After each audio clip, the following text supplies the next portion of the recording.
You are doing a fine job here. Oh, well, thank you, Steve. But you might try dressing a little sexier at work. Wow.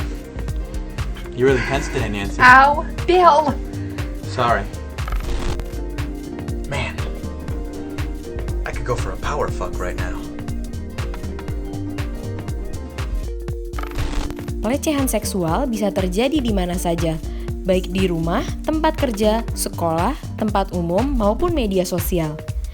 Kasus dugaan pelecehan seksual yang dilakukan seorang YouTuber, Gofar Hilman, menyadarkan kita bahwa pentingnya pencegahan dini terhadap tindakan keji itu. Berdasarkan data World Health Organization atau WHO dari tahun 2000 hingga 2018, terdapat 736 juta perempuan mengaku pernah mengalami kekerasan seksual. Di Indonesia, Komisi Nasional Anti Kekerasan Terhadap Perempuan mencatat bahwa pada tahun 2020, kekerasan seksual merupakan bentuk kekerasan yang paling banyak terjadi di ranah publik, dengan lebih dari 299.911 kasus.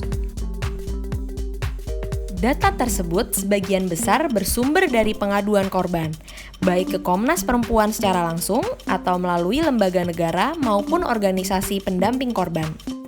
Lalu, ada nggak sih teknologi yang menjadi bagian dari solusi untuk mencegah pelecehan seksual ini? Di Jepang, Kepolisian Metropolitan Tokyo menciptakan sebuah aplikasi smartphone yang disebut DigiPolice sekitar 3 tahun lalu. Salah satu fungsinya adalah untuk menakuti pelaku pelecehan seksual yang sering terjadi di dalam kereta pada saat jam sibuk. Aplikasi ini mendapat respon positif dari masyarakat Jepang dan telah diunduh lebih dari 220.000 kali karena dinilai bagus bagi orang yang tidak memiliki keberanian untuk meminta pertolongan saat mengalami pelecehan. Bagaimana sih cara kerja aplikasi DigiPolice? Jadi, korban pelecehan dapat menekan ikon usir pelaku untuk memunculkan pesan yang berbunyi, "Ada pelaku pelecehan di sini, tolonglah saya." Dengan menekan ikon itu kembali, pesan tersebut berubah menjadi warna merah dan memunculkan suara yang mengatakan, "Harap hentikan," secara berulang kali. Pelaku pelecehan di Jepang dapat menghadapi ancaman penjara hingga 6 bulan atau denda hingga 500.000 yen atau sekitar 65 juta rupiah. Di Indonesia sendiri, sebenarnya sudah ada beberapa aplikasi sejenis seperti Wonder dan Help. Wonder adalah aplikasi pertolongan cepat darurat bagi korban kekerasan seksual. Aplikasi ini diluncurkan di Yogyakarta pada tahun 2019. Pengembangnya adalah Yayasan Sebar Inspirasi Indonesia atau YSII dengan dukungan Australia Indonesia Partnership for Justice 2 atau AIPG2. Dukungan pengembangan juga diberikan oleh Komnas Perempuan dan Universitas Gadjah Mada. Cara kerja aplikasi Wonder terbilang cukup mudah. Dalam kondisi darurat, korban kekerasan bisa mengklik tombol penyelamat, lalu relawan yang telah mendaftar dalam radius 3 km, 5 km, dan 10 km dari lokasi korban akan menerima notifikasi dan peta yang akan disediakan oleh aplikasi untuk menuntun relawan menemukan korban kekerasan seksual. Terdapat 3 fitur utama dalam aplikasi Wonder.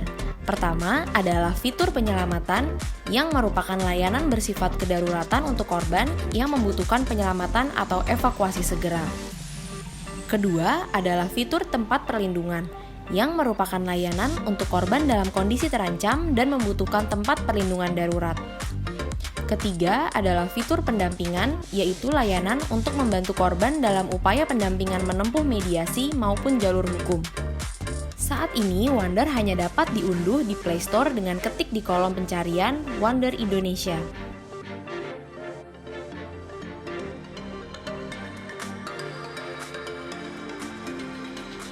Sementara, Help adalah aplikasi yang dikembangkan oleh Duta Besar Amerika Serikat untuk Indonesia, Robert O. Black Jr. pada tahun 2016. Help memiliki 2 fungsi utama. Pertama, untuk mendapatkan bantuan, lalu kedua, berfungsi sebagai perpustakaan digital mengenai kekerasan perempuan. Status aplikasi terbaru Help saat ini masih belum diluncurkan oleh Kedubes Amerika Serikat. Tetapi, sebagai catatan, aplikasi ini akan tersedia lebih dulu untuk perangkat Android dalam waktu dekat.